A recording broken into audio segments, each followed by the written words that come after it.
ආයිබෝවන් සාර්ථකත්වය කියන්නේ අහම්බෙන් ලැබෙන දෙයක් නෙවෙයි. ඒක පිටිපස්සේ හැම වෙලේම හොඳ සැලැස්මක් තියෙනවා. ඉතින් අද අපි කතා කරන්න යන්නේ ඕනෑම ආයතනයක් ඕනෑම සංවිධානයක් ජයග්‍රහණය කරා ගෙනියන ඒ මාර්ගසිතියම. ඒ කියන්නේ උපාය මාර්ගික කළමනාකරණය ගැන. කවදා හරි හිතලා තියෙනවද?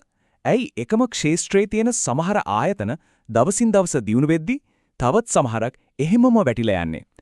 ඔන්න ඔය ප්‍රශ්නෙට උත්තර හොයන එක තමයි උපාය මාර්ගික කළමනාකරණේ මූලිකම අරමුණ. හරි. එහෙනම් මොකද්ද මේ උපාය මාර්ගික කළමනාකරණය කියන්නේ? හරිම සරලයි.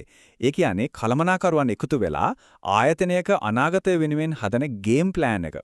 අපි කොහොමද සාර්ථකව තරඟ කරන්නේ? අපි ඉලක්කවලට ළඟා වෙන්නේ කොහොමද? අන්නේ ඒ ප්‍රශ්නවලට උත්තර හොයාගන්න හදන සැලසුම් තමයි මේ. හොඳයි. ඉතින් අපි මේ මාතෘකාව දිගේ යනකොට ප්‍රධාන නැවතුම් හතරක් ගැන කතා කරනවා.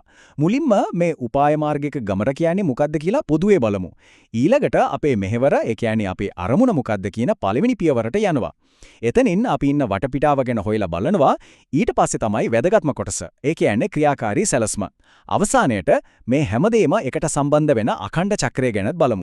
උපාය මාර්ගික කළමනාකරණය කියන්නේ එක පාරටම කරන දෙයක් නෙවෙයි. ඒක හරියට ගමනක් යනවා වගේ. ආයතනයක දැක්මක් තියෙන තැන ඉඳන් ඒක ඇත්තටම ප්‍රතිඵලයක් වෙනකල් අරගෙන යන හරිම පිළිවෙලකට තියෙන පියවර ටිකක්.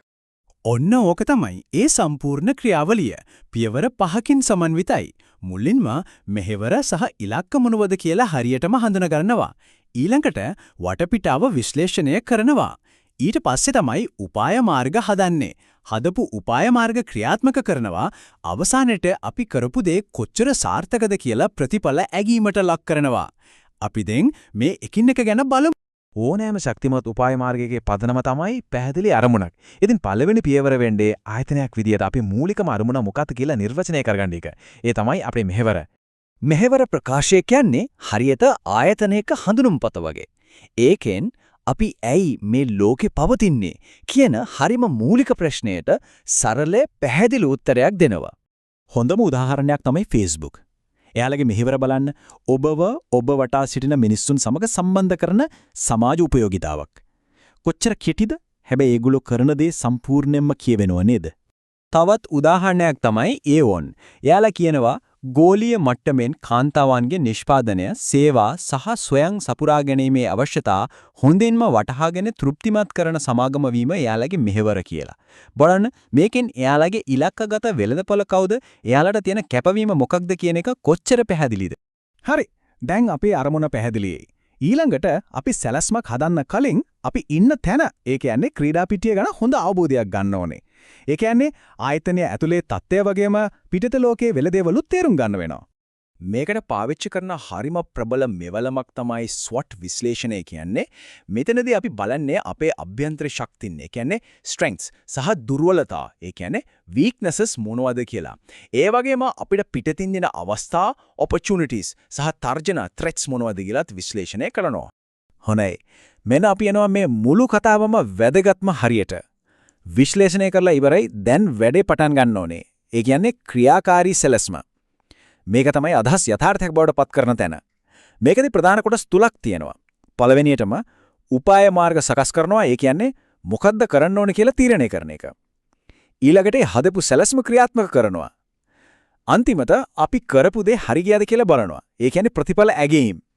අපි මේ තුන ගැන ටිකක් ගැඹුරින් බලමු. ක්‍රියාකාරී සැලැස්මේ පළමු අදියර තමයි උපාය මාර්ග සකස් කිරීම. මේක තමයි මුළු ගමනේම මොලේ වගේ කොටස.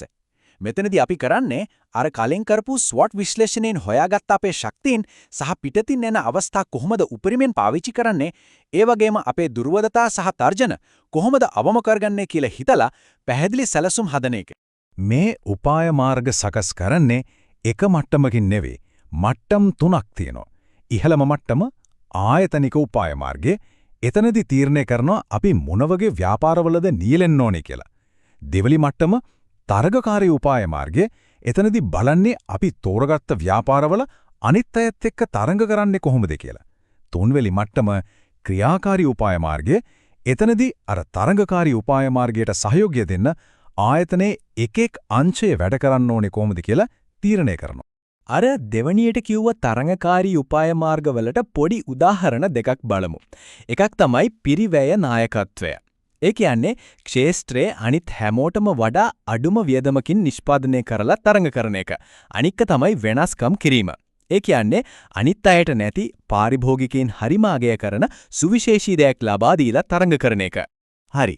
උපාය මාර්ගයක් හදන එක හොඳයි. ඒත් ගොඩක් වෙලාවට වැඩේ වරදින තැන තමයි ඒ තමයි ක්‍රියාත්මක කිරීම. බලන්න කොච්චර හොඳ සැලැස්මක් කඩදාසියක තිබ්බත් වැඩක් නැහැ. ඒක ඇත්තටම ක්‍රියාවට නැංගුවේ නැත්තම්. මේක තමයි අමාරුම කොටස. ඒ කියන්නේ හදපු සැලැස්ම ආයතනයේ ඉහළම තැනේ ඉඳන් පහළම සේවකයා දක්වා හැමෝගෙම වැඩ කොටසක් බවට පත් කරන එක. නැත්තම් ඒක නිකන් ලස්සන ලිවිල්ලක් විතරයි. මේ උපුටා ගැනීමෙන් ඒකේ තියෙන බරපතලකම හොඳටම තේරෙනවා. ආයතනයක් තම උපාය මාර්ග කොතරම් ඵලදායී ලෙස සැලසුම් කළත් එම උපාය මාර්ග නිසිලෙස ක්‍රියාත්මක නොකළහොත් කාර්යසාධනීය දුර්වල වනු ඇත. ඒ කියන්නේ ලෝකයේ හොඳම සැලැස්ම තිබ්බත් ක්‍රියාත්මක කිරීම හරියට උනේ නැත්නම් ප්‍රතිඵලයක් බලාපොරොත්තු වෙන්න බෑ. ක්‍රියාකාරී සැලැස්මේ අවසාන ඒ වගේම අත්‍යවශ්‍යම අංගය තමයි ප්‍රතිඵල ඇගීම. මෙතනදී අපි කරන්නේ අවංකවම කණ්ණාඩියෙන් බලන එක. අපි හිතපු දේවල් ඇත්තටම වෙනවද? අපි බලාපොරොත්තු වුණු ප්‍රතිඵල ලැබෙනවද? අපි යම් තැනක වැරදි කරගෙනද? මේක තමයි අපේ ගමනේදී අපි ඉගෙන ගන්න වගවීම තහවුරු කරන තැන. මේක නොකළොත් අපි යන්නේ හරි පාරේද වැරදි පාරේද කියලා දැනගන්න ක්‍රමයක් නැහැ. ඉතින් ඇගීමේදී කලමනාකරුවන් ප්‍රධාන ප්‍රශ්න දෙකක් අහන්න ඕනේ. පළවෙනි එක අපි කරගෙන ආපු උපාය මාර්ග කොච්චරක් දුරට සාර්ථක වෙලා තියෙනවද? දෙවෙනි එක මේ ප්‍රතිඵල දිහා බලද්දී අපි මොන වගේ වෙනස්කම්ද කරන්න ඕනේ? අන්න ඒ ප්‍රශ්න වලට ලැබෙන පිළිතුරු තමයි ඊළඟ වටේට අපේ මඟ පෙන්වීම වෙන්නේ. දැන් මේ හැම දෙයකින්ම අපිට එක දෙයක් පැහැදිලි වෙලවා උපාය මාර්ගික කළමනාකරණය කියන්නේ එකපාරක් කරලා ඉවර කරන ප්‍රොජෙක්ට් එකක් නෙවෙයි. ඒක හරියට ගමනක් වගේ කවදාවත් නතර වෙන්නේ නැහැ. මේ මුළු ක්‍රියාවලියම චක්‍රයක්. අන්තිම පියවරේදී ඒ කියන්නේ ප්‍රතිඵල ඇගීමේදී අපිට ලැබෙන තොරතුරු ආයමත් පළවෙනි පියවරට ඒ කියන්නේ ඊළඟ වටේ විශ්ලේෂණයට යොමු වෙනවා.